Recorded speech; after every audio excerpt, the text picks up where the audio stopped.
Magandang araw mga kahuwan. Sa bawat pag-ihip ng hangin, sa bawat kilos ng ulap, dala namin ang weather forecast na tutulong sa inyong pagpaplano sa susunod na mga araw. Maging ito'y para sa inyong mga lakad, trabaho o simpleng pahinga sa bahay, ang weather ni Juan ang inyong maaasahang gabay sa ulat ng panahon. At para naman sa ating 3-day weather outlook sa mga pangunahing syudad ng ating bansa simula bukas hanggang sa araw ng Biyernes, dito sa Metro Manila, aasahan ang pag-iral ng hanging amihan ay mararanasan simula bukas hanggang sa araw ng Huwebes. Pagdating naman ng araw ng Biyernes ay unti-unting hina yung hanging amihan at magkakaroon na naman ng mga isolated rain showers and thunderstorms.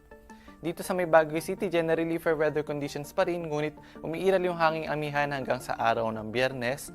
At dito sa may Legazpi, generally fair weather conditions hanggang bukas. Pagdating naman ng araw ng Huwebes ay maaaring makaranas ng mga pag-ulan, dulot yan ng unti-unting namumuong shear line o salubungan ng hanging amihan at ng easterlies. At pagdating ng araw ng Biyernes, generally fair weather conditions ulit ang mararanasan dito sa may Bicol region.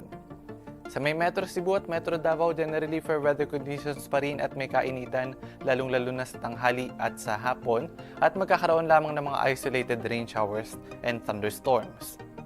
Agwat ng temperatura sa Metro Manila ay nasa 24 to 32 degrees Celsius, sa may Baguio City naman ay 15 to 25, sa may Legazpi ay nasa 24 to 32 degrees Celsius, dito sa Metro Cebu 25 to 31 at dito naman sa may Metro Davao ay nasa 25 to 34 degrees Celsius. At ang haring araw ay sisikat ngayong 6:11 ng umaga at lulubog naman mamayang 5:28 ng gabi. Ang bawat hagupit ng hangin at bawat patak ng ulan ay inyong masusubaybayan dito lang sa Weather ni Juan. Siguruhing mag-subscribe at pindutin ang notification bell upang kayo ay palaging handa at well-informed sa bawat galaw ng panahon. Abangan ang susunod na weather forecast video.